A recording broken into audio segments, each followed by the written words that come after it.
Bihar state common paper PYQ।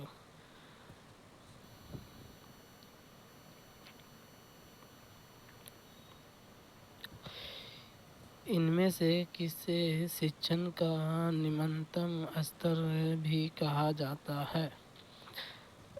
निम्नतम memory level, समझ समझ का स्तर, चिंताशीलता, निरीक्षण।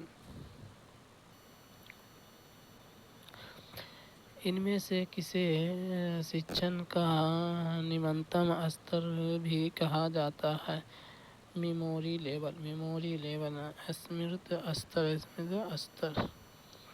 स्मृत स्तर को शिक्षक का निम्नतम स्तर कहा जाता है, क्योंकि इसमें विद्यार्थी केवल जानकारी को याद करते हैं, बिना उसकी गहराई के समझ के या स्तर रटने पर आधारित होता है। आधुनिक शिक्षा शास्त्रियों का सुझाव है कि शिक्षण की प्रक्रिया आवश्यक होनी चाहिए। सुस्त नियंत्रण करने में कठिनाई उत्पन्न करने वाला, रचनात्मक और मनोरंजक, अकल्पनीय। आधुनिक शिक्षा शास्त्रियों का सुझाव है कि शिक्षण की प्रक्रिया अवश्य होनी चाहिए, रचनात्मक और मनोरंजक। आधुनिक शिक्षा शास्त्रियों का सुझाव है कि शिक्षण की प्रक्रिया रचनात्मक और मनोरंजन होनी चाहिए। यह छात्रों की सक्रिय भागीदारी सुनिश्चित करती है, सीखने को प्रेरणादायक बनाती है और उन्हें विषय को बेहतर ढंग से समझने में मदद करती है। रचनात्मकता और मनोरंजक छात्रों में जिज्ञासा जगाते हैं, जिससे वे ज्ञान को प्रभावी ढंग से ग्रहण कर पाते हैं।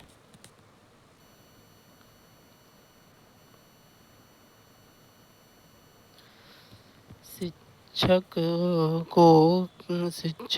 को शिक्षण सामग्री का चयन इस प्रकार करना ताकि वह उच्च स्तर का मानसिक विकास प्राप्त कर सकता है। वह लोकतांत्रिक समाज में रहने में सक्षम नागरिकों का निर्माण कर सकता है।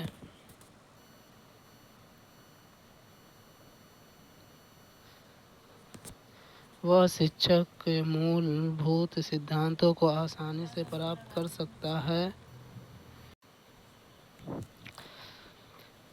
वह शिक्षार्थी को बाद में जीवन के साथ समायोजन में मदद कर सकता है। शिक्षक को शिक्षण सामग्री का चयन इस प्रकार करना ताकि वह शिक्षा के मूलभूत सिद्धांतों को आसानी से प्राप्त कर सकता है। वह शिक्षा के मूलभूत सिद्धांतों को आसानी से प्राप्त कर सकता है। एक शिक्षक को शिक्षण सामग्री का चयन इस प्रकार करना चाहिए ताकि छात्र शिक्षा के मूलभूत सिद्धांतों को आसानी से प्राप्त कर सके। यह सुनिश्चित करता है कि छात्र विषय की बुनियादी अवधारणाओं और नियमों को स्पष्ट रूप से समझे, जो उनके आगे के सीखने और ज्ञान को निर्माण के लिए एक मजबूत नींव प्रदान करता है।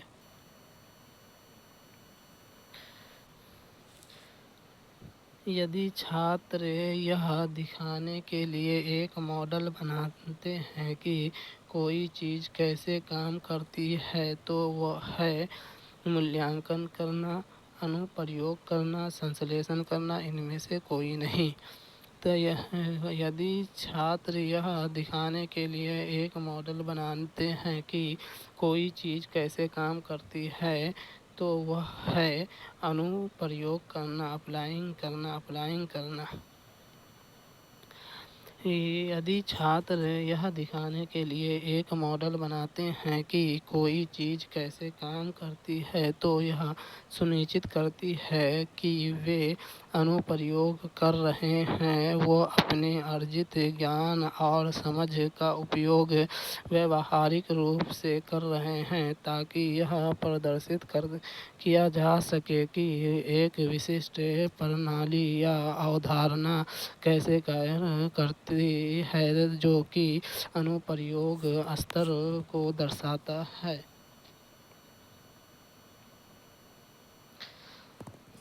भावात्मक क्षेत्र से संबंधित उद्देश्य है। भावात्मक क्षेत्र से संबंधित उद्देश्य है। छात्र एक चित्र बना सकता है। छात्र एक ग्राफ बना सकता है। छात्र ईमानदारी को महत्व देता है। छात्र एक पत्र लिख सकता है। भावनात्मक क्षेत्र में संबंधित उद्देश्य है। छात्र ईमानदारी को महत्व देता है। भावात्मक क्षेत्र से संबंधित उद्देश्य है कि छात्र ईमानदारी को महत्व देता है। यह छात्र को मूल्यों, दृष्टिकोणों और भावनाओं से जुड़ा है, जो उन्हें सामाजिक और नैतिक रूप से विकसित करने में मदद करता है।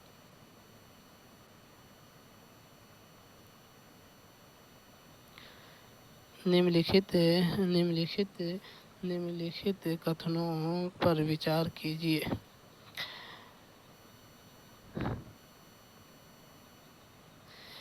यदि यह विधि कटौती की प्रक्रिया की तरह है, जिसमें आप एक बड़ी अवधारणा को छोटी अवधारणाओं में काटते हैं, इस विधि को प्राप्त ज्ञान अस्थायी होता है। उपयुक्त कथन में से दिए हुए सिद्धांत का कीजिए। संश्लेषण, विश्लेषण, निगमन, आगमन।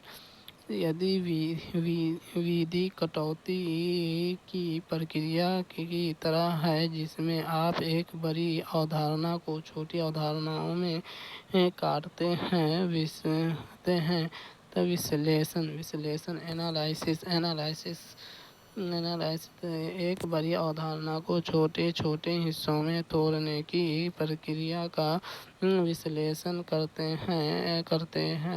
इस विधि में जटिल ज्ञान को सरलता से समझने के लिए उसे व्यवस्थित रूप से विभाजित किया जाता है। यह छात्रों को प्रत्येक घटक को गहराई से समझने और फिर संपूर्ण अवधारणा को जोड़कर एक स्पष्ट तस्वीर बनाने में मदद करता है। टॉप डाउन विधि है। निगमन, वर्णनात्मक, अन्वेषणात्मक, जांच पड़ताल। टॉप डाउन विधि है। निगमन टॉप डाउन विधि को निगमन विधि कहा जाता है। इस शिक्षण पद्धति में शिक्षक सामान्य नियम या सिद्धांत से शुरुआत करते हैं और फिर उसे विशिष्ट उदाहरणों या समस्याओं पर लागू करके समझते हैं। यह एक संरचित दृष्टिकोण है, जो छात्रों की जटिल अवधारणाओं को चरणों में समझने में मदद करता है। कौन सी CAI की विधि नहीं है? ट्यूटोरियल विधि, अभ्यास विधि, अनुरूपण विधि, सिमुलेशन प्रश्न विधि। कौन सी CAI की विधि नहीं है। प्रश्न विधि कंप्यूटर असिस्टेड इंस्ट्रक्शन। CAI की विधि में प्रश्न विधि नहीं है। CAI के सामान्य तरीके में ट्यूटोरियल मोड, नया ज्ञान देना, और ड्रिल मोड, अभ्यास कराना शामिल है। जबकि प्रश्न विधि शिक्षण का एक महत्वपूर्ण हिस्सा है। यह स्वयं CAI का एक अलग मोड नहीं है, बल्कि इस मोड में के भीतर उपयोग की जाने वाली तकनीक है।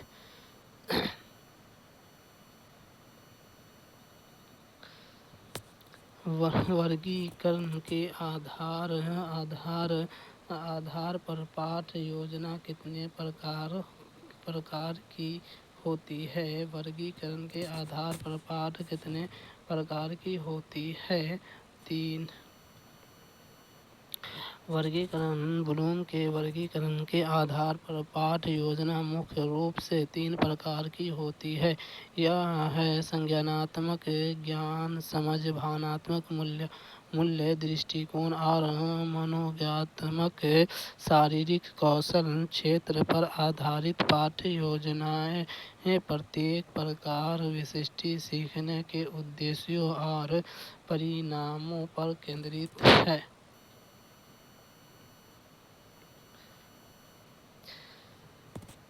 तैयारी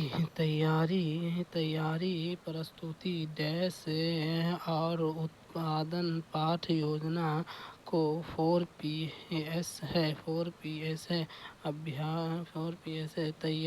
अभ्यास करो, उत्तम संरक्षण, पवित्रता। तैयारी प्रस्तुति और उत्पादन पाठ योजना को 4Ps है। अभ्यास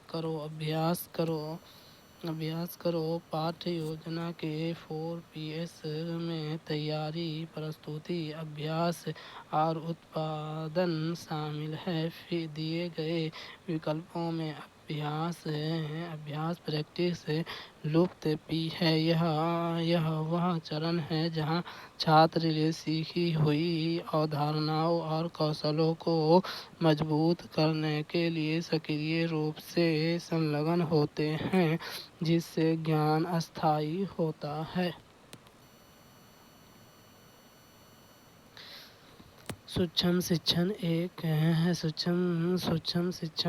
है। माइक्रो टीचिंग इज चिंतन करना तरीका, शिक्षण को सरल करना कानून। सूक्ष्म शिक्षण एक है। शिक्षण को सरल करना। सूक्ष्म शिक्षण माइक्रो टीचिंग शिक्षण के सरल करने स्केल डाउन टीचिंग की तकनीक है।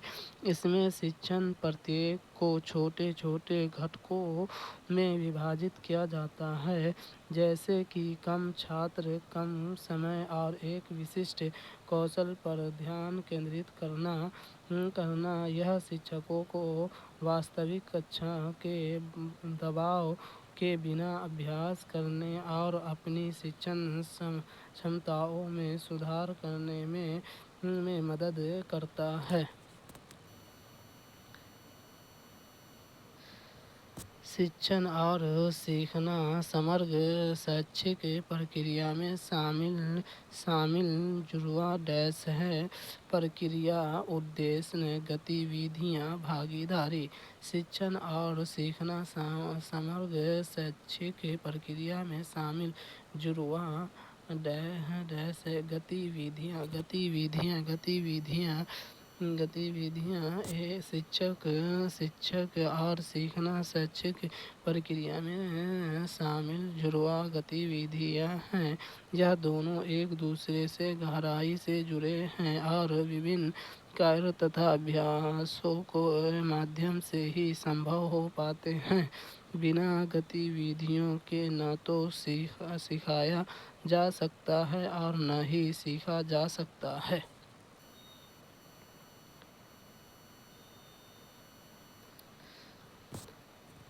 शिक्षक विद्यार्थियों को कैसे प्रेरित करते हैं?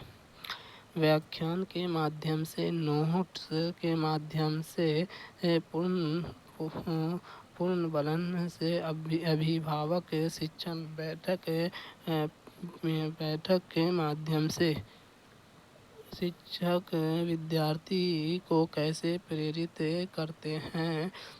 पूर्णबलन शिक्षक विद्यार्थी को पूर्णबलन रीइंफोर्समेंट के माध्यम से प्रेरित करते हैं। पूर्णबलन सकारात्मक जैसे प्रशंसा या पुरस्कार और नकारात्मक जैसे किसी अवांछित स्थिति को हटाना दोनों तरह का हो सकता है। यह छात्रों को वांछित व्यवहार दोहराने और सीखने में तथा उत्साह बढ़ाने में मदद करता है।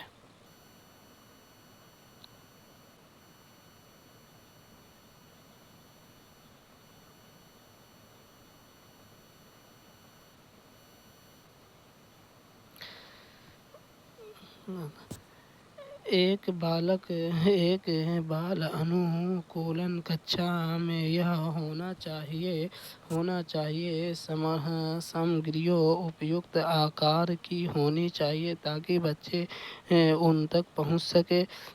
पर्याप्त समझते सामग्री होनी चाहिए क्योंकि बच्चे बर्बादी करते हैं। फर्नीचर और सामग्री बड़े आकार का होना चाहिए क्योंकि वह बहुत तेजी से बढ़ते हैं। पर्याप्त महंगी सामग्री होनी चाहिए क्योंकि बच्चे को महंगी सामग्री से अवगत कराया जाना चाहिए। एक बाल अनुकरण कक्षा में यह होना चाहिए सामग्री उपयुक्त आकार की होनी चाहिए ताकि बच्चे उन तक पहुंच सके। एक बाल अनुकूल कक्षा में ऐसे सामग्री होनी चाहिए कि जो बच्चे की पहुंच में हो और उनके लिए उचित आकार की हो। इससे बच्चे स्वतंत्र रूप से चीज़ों को उपयोग कर पाते हैं अपनी गतिविधियों को चुन पाते हैं और सीखने की प्रक्रिया में अधिक शामिल होते हैं। यह बच्चे में आत्मविश्वास को भी बढ़ाता है।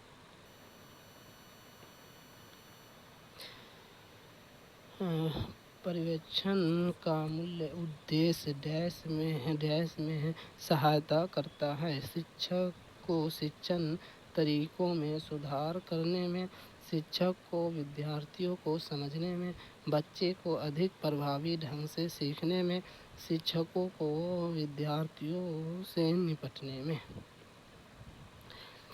पर्यवेक्षण का मूल उद्देश्य डैश में सहायता करना है। बच्चों को अधिक प्रभावी ढंग से सीखने में। पर्यवेक्षण का मूल उद्देश्य शिक्षकों को शिक्षण विधियों में सुधार करके और विद्यार्थियों को बेहतर ढंग से समझने में मदद करता है। इसका लक्ष्य बच्चों को अधिक प्रभावी ढंग से सीखने में सहायता करना है जिससे उनके समग्र शैक्षिक अनुभव में सुधार हो सके।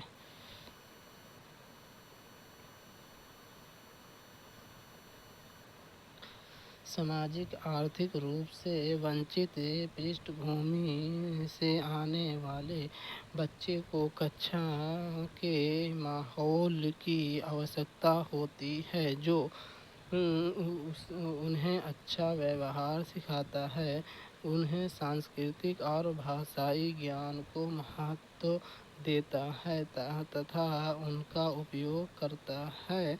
उनकी भाषा को उपयोग को हतोत्साहित करता है ताकि वह मुख्य धारा की भाषा सीख सके। बच्चे को उनकी क्षमताओं के आधार पर वर्गीकृत करता है। सामाजिक आर्थिक रूप से वंचित पृष्ठभूमि से आने वाले बच्चे को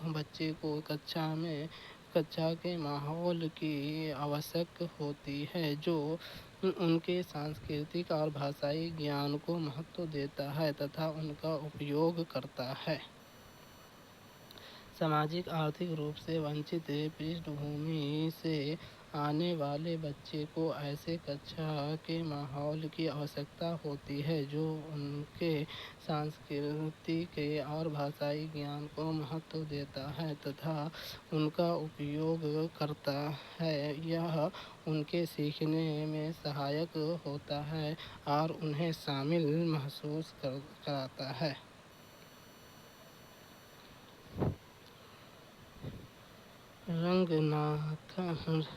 रंगनाथन द्वारा लाइब्रेरी एडमिनिस्ट्रेशन पुस्तक प्रकाशित की गई थी 1925, 1933, 1931, 1935। रंगनाथन द्वारा लाइब्रेरी एडमिनिस्ट्रेशन पुस्तक प्रकाशित की गई थी 1935।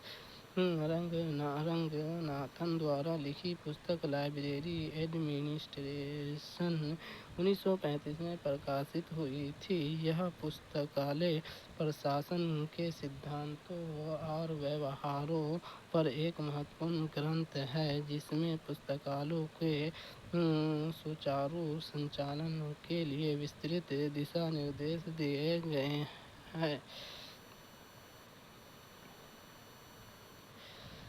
एक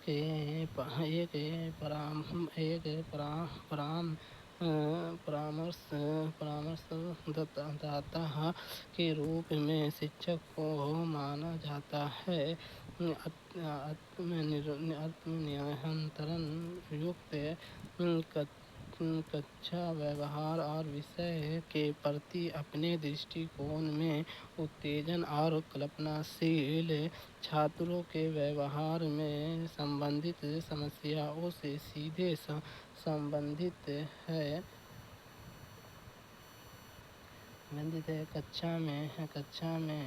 कक्षा में अलग अलग बच्चे पर नजर रखते हुए मार्गदर्शन करने वाले एक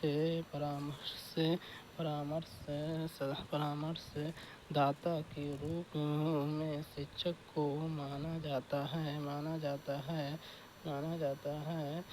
कक्षा में अलग अलग बच्चे पर नजर रखते हुए मार्गदर्शन करने वाला एक परामर्शदाता के रूप में शिक्षक को मार्गदर्शन करने वाला माना जाता है। उसे कक्षा में प्रत्येक बच्चे पर नजर रखनी चाहिए और उनकी व्यक्तिगत समस्याओं को समझना चाहिए। शिक्षक का दृष्टिकोण उत्तेजक और कल्पनाशील होना चाहिए जो छात्रों के व्यवहार और विषय के प्रति उनके दृष्टिकोण को सकारात्मक रूप से प्रभावित करे। वह छात्रों को आत्मनिर्भर बनाने में भी मदद करते हैं। निम्नलिखित में से कौन सी परियोजना आधारित शिक्षण की विशेषता है? यह गेम मनोवैज्ञानिक है, यह सिद्धांतिक है, यह छात्रों को काम करने की आज़ादी नहीं देता, इसमें छात्र के लिए शारीरिक और मानसिक गतिविधि शामिल है। निम्नलिखित में से कौन सी परियोजना आधारित शिक्षण की विशेषता है? इसमें छात्र के लिए शारीरिक और मानसिक गतिविधि शामिल है। परियोजना आधारित शिक्षण की एक प्रमुख विशेषता यह है कि इसमें छात्र की शारीरिक और मानसिक गतिविधियाँ शामिल होती है। यह केवल सैद्धांतिक नहीं होता, बल्कि छात्रों को वास्तविक दुनिया की समस्याओं को सुलझाने के लिए व्यावहारिक कार्य करने की स्वतंत्रता देता है। इससे छात्र सक्रिय रूप से सीखने की प्रक्रिया में भाग लेते हैं।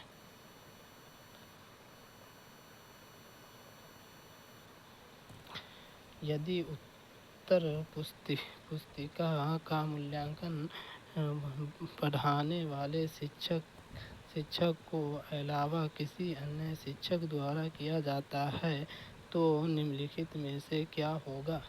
छात्रों को कम अंक मिलेगा। छात्रों को वास्तविक ज्ञान स्तर का पता चलेगा। छात्रों में आत्मविश्वास बढ़ेगा। छात्रों के साथ अन्यायपूर्ण और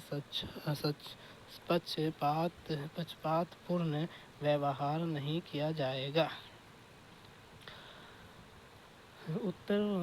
यदि उत्तर पुस्तिका का मूल्यांकन पढ़ाने वाले शिक्षक के अलावा किसी अन्य शिक्षक द्वारा किया जाता है तो निम्नलिखित में से क्या होगा? छात्रों के साथ अन्यायपूर्ण और पक्षपातपूर्ण व्यवहार नहीं किया जाएगा।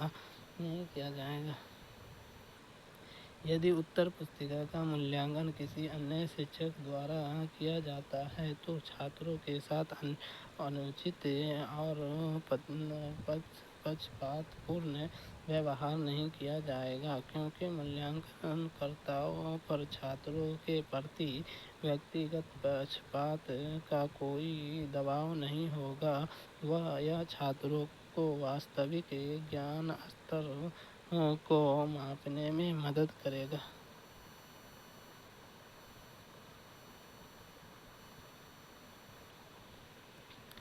इनमें से कौन अवलोकन से संबंधित नहीं है? नियंत्रित प्रतिभागी गैर प्रतिभागी समूह। इनमें से कौन अवलोकन से संबंधित नहीं है? नियंत्रित अवलोकन की विधियों में प्रतिभागी गैर प्रतिभागी और समूह शामिल होते हैं, जिसमें शोधकर्ता किसी घटना या व्यवहार का प्रत्यक्ष अध्ययन करता है। यह प्रक्रिया वास्तविक परिस्थितियों में होती है, जबकि नियंत्रित विधि प्रयोगात्मक शोध की एक तकनीक है, जिसमें प्रयोगशाला जैसी नियंत्रित परिस्थितियों में अध्ययन किया जाता है। चूँकि यह प्रत्यक्ष अवलोकन से नहीं जुड़ी होती, इसलिए इसका अवलोकन से संबंध नहीं है। एक शिक्षक छात्रों के लिखित निबंधों का आकलन करने के लिए एक रूब्रिक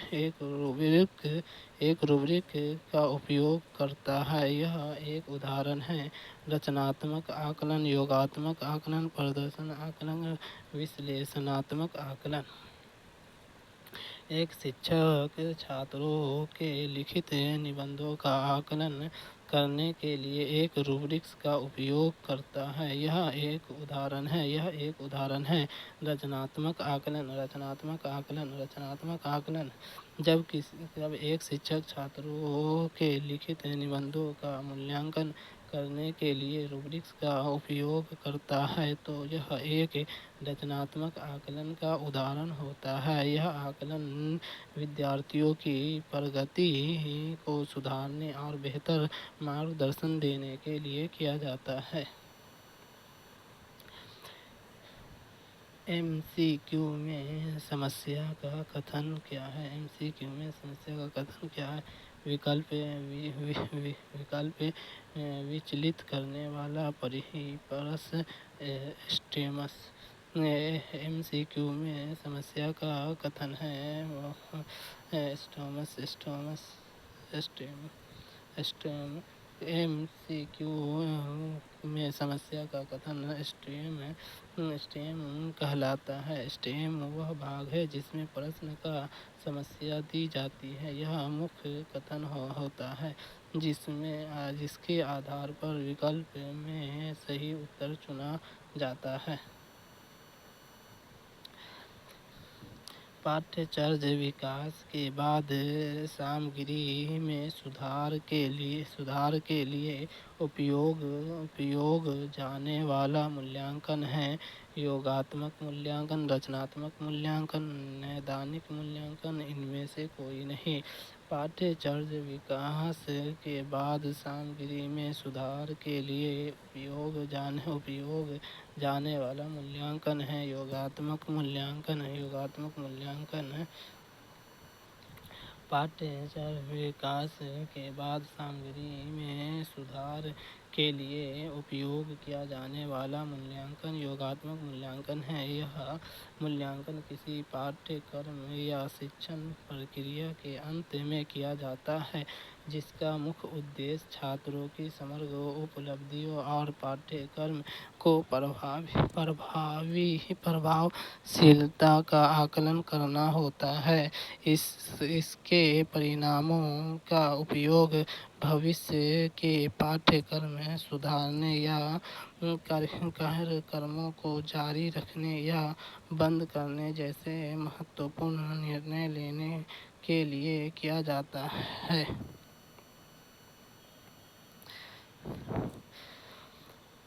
पाठ्यचर्या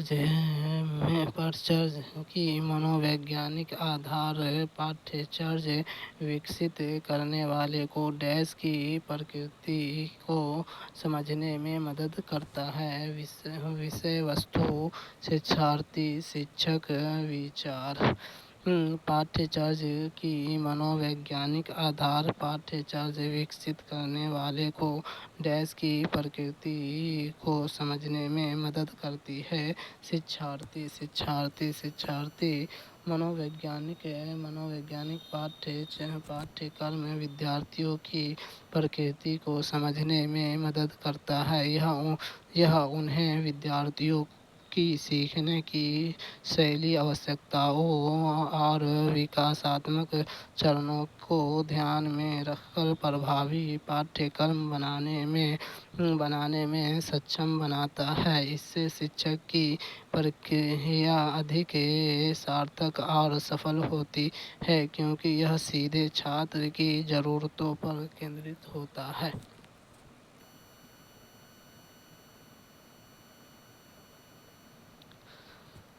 आप अपने विद्यार्थी को स्वतंत्र कैसे बनाएंगे? सभी को जिम्मेदारी देकर,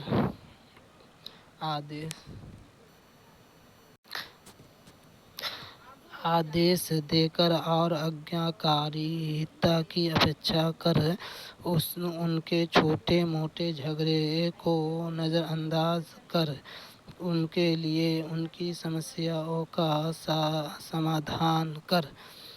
आप अपने विद्यार्थियों को स्वतंत्र कैसे बनाएंगे? सभी को जिम्मेदारी देकर। विद्यार्थियों को स्वतंत्र बनाने के लिए उन्हें जिम्मेदारी देना सबसे प्रभावी तरीका है। जब छात्रों को कार्य और निर्माण की जिम्मेदारी दी जाती है तो वह स्वयं सोचने, समस्या हल करने और आत्मनिर्भर करने के लिए प्रेरित होता है, जिससे उनमें आत्मविश्वास और सीखने की क्षमता बढ़ती है।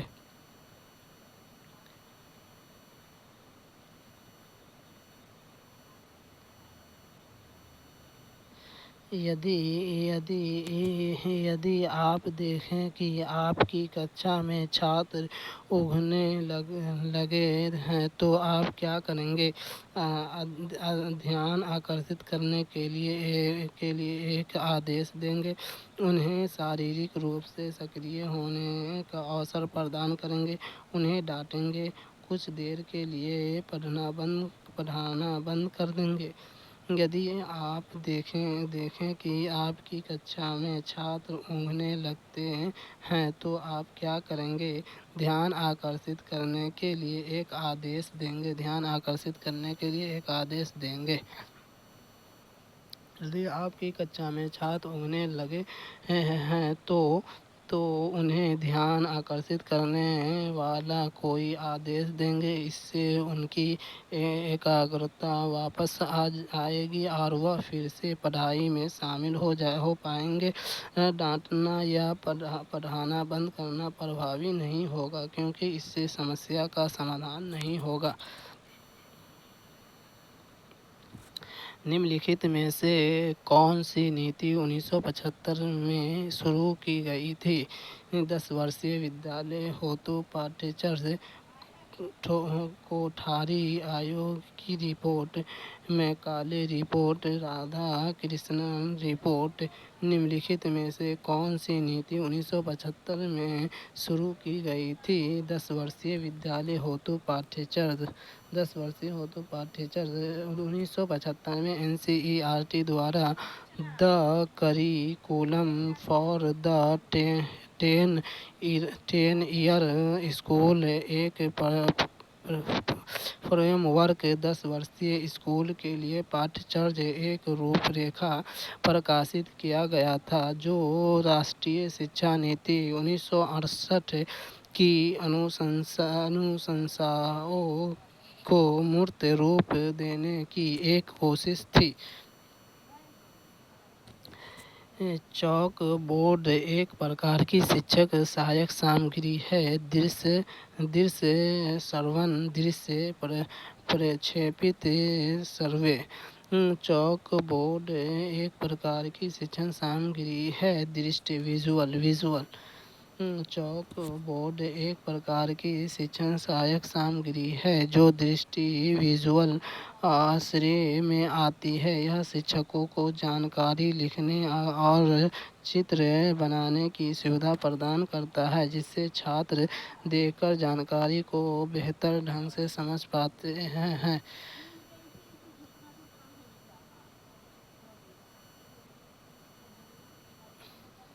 एक शिक्षक ने चतुर्थ श्रेणी के छात्रों को पढ़ाने के लिए पौधे के विषय के रूप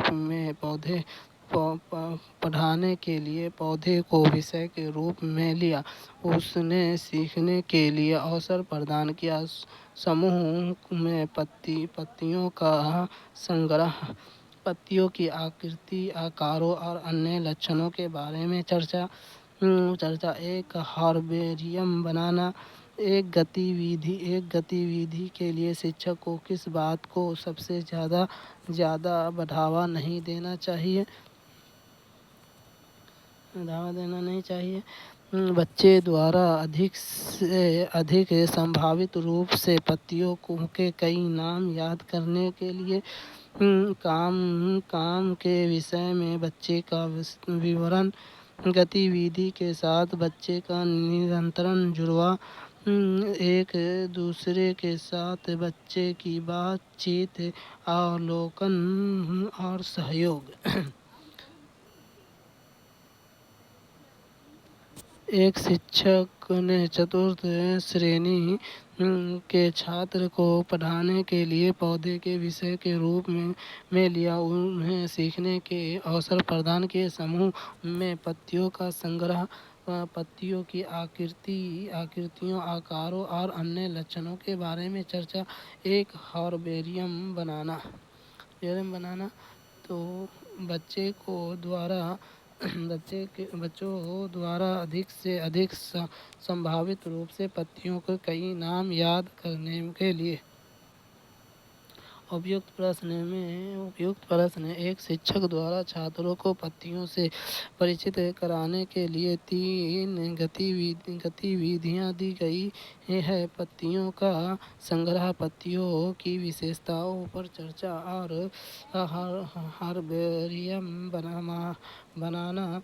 अतः इस गतिविधि के आधार पर विकल्प में दिए गए शिक्षण उद्देश्यों में से एक शिक्षक को बच्चे द्वारा अधिक से अधिक संभावित रूप से पत्तियों के कई नाम याद करने को प्रोत्साहित नहीं करना चाहिए, क्योंकि यह रटने पर जोर देता है, जबकि अन्य गतिविधियां अवलोकन, चर्चा और सहयोग के माध्यम से सीखने को बढ़ावा देती है।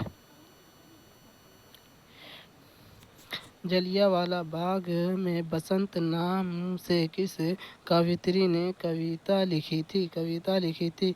महादेवी वर्मा मूत्र भंडारी ने पुष्पा कालिया ने सुभद्रा कुमारी चौहान ने। जलियांवाला बाग में बसंत नाम से किस कवयित्री ने कविता लिखी थी? कविता ने सुभद्रा कुमारी चौहान ने। जलियांवाला बाग में बसंत नामक कविता सुभद्रा कुमारी चौहान ने लिखी थी। इसकी अन्य रचनाओं में झांसी की रानी, यह कदम का पेड़, सम्मान तथा नीम शामिल है।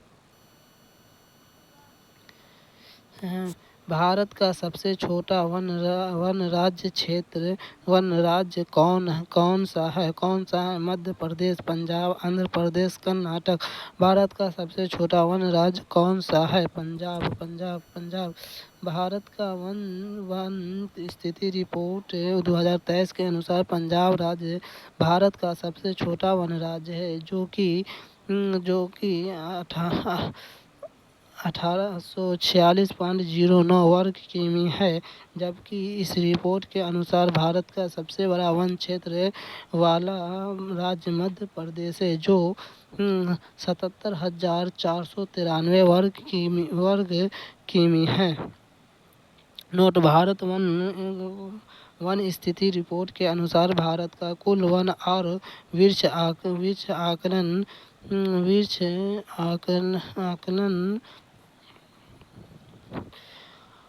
8,27,35,694 वर्ग किमी है, जो देश के भौगोलिक क्षेत्र का 25.17% है। इसमें 21.761 वर्ग किमी और 3.41% वर्ष आवरण वर्ग किमी शामिल है।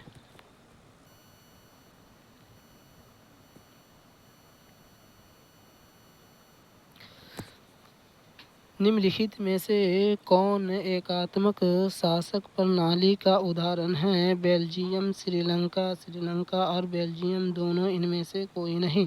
निम्नलिखित में से कौन एकात्मक शासक प्रणाली का उदाहरण है? श्रीलंका। एकात्मक शासन प्रणाली में केंद्रीय सरकार के पास प्रमुख शक्तियाँ होती है और क्षेत्रीय या प्रांतीय इकाइयों को सीमित स्वायत्तता प्राप्त होती है। उपयुक्त विकल्पों में श्रीलंका एकात्मक शासक प्रणाली का उदाहरण है, जहां केंद्रीय सरकार का पूर्ण नियंत्रण है और प्रांतीय परिषदों की शक्तियां केंद्रीय सरकार द्वारा निर्धारित होती है। निम्नलिखित में से कौन चंपारण सत्याग्रह से संबंधित नहीं है? Doctor Rajendra Prasad, Anugrah Narayan Singh, JP Kripalani. जयप्रकाश नारायण। निम्नलिखित में से कौन चंपारण सत्याग्रह से संबंधित नहीं है? जयप्रकाश नारायण। जयप्रकाश नारायण भारतीय स्वतंत्रता संग्राम के दौरान चंपारण सत्याग्रह सत्रह का महत्वपूर्ण आंदोलन था, जिसकी शुरुआत महात्मा गांधी ने चंपारण बिहार में नील किसानों की समस्याओं को हल करने के लिए की थी। इस आंदोलन में डॉक्टर राजेंद्र प्रसाद, अनुग्रह नारायण सिंह और जेपी कृपलानी शामिल थे, जबकि जयप्रकाश नारायण चंपारण सत्याग्रह से संबंधित नहीं थे। निम्नलिखित में से कौन सा रविन्द्रनाथ टैगोर का उपन्यास है? जागीर, दुर्गो, नंदिनी, गोरा, गणदेवता।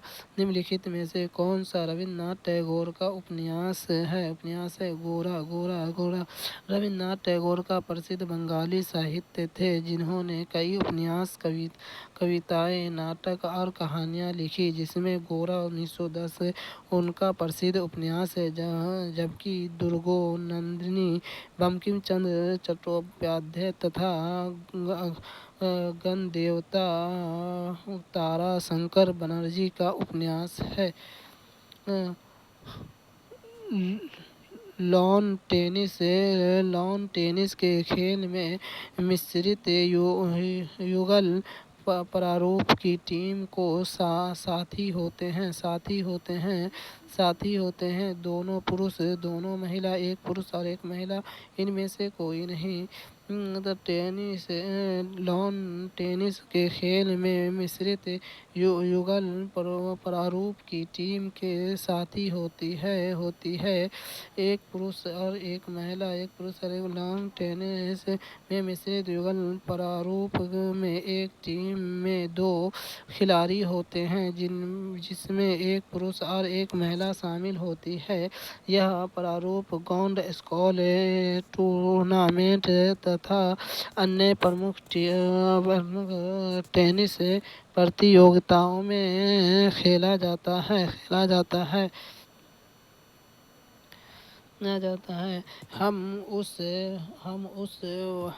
उस व्यक्ति को क्या कहते हैं जो अदालत में लोगों के अधिकार की रक्षा करता है? पुलिसकर्मी, वकील, डॉक्टर, इंजीनियर।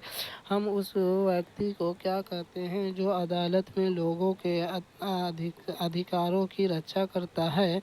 वकील। अदालत में लोगों के अधिकारों की रक्षा करने वाला व्यक्ति वकील कहलाता है। वकील कानूनी मामलों में अपने मुवक्किल का प्रतिनिधित्व करता है और उसके अधिकारों की वकालत करता है। प्लेग है वायरल बीमारी, फंगल बीमारी, जीवाणु बीमारी, खनिज बीमारी। प्लेग है जीवाणु बीमारी। प्लेग एक जीवाणु बीमारी है जो यूर्सिनिया पेरिस नामक जीवाणु के कारण होती है। यह एक प्रकार का संक्रामक रोग है जिसे ऐतिहासिक रूप से ब्लैक डेथ के रूप में भी जाना जाता है। निम्नलिखित में से कौन सा मच्छर द्वारा उत्पन्न फैलने वाली बीमारी का समूह है? Chikungunya, dengue, malaria. डेंगू।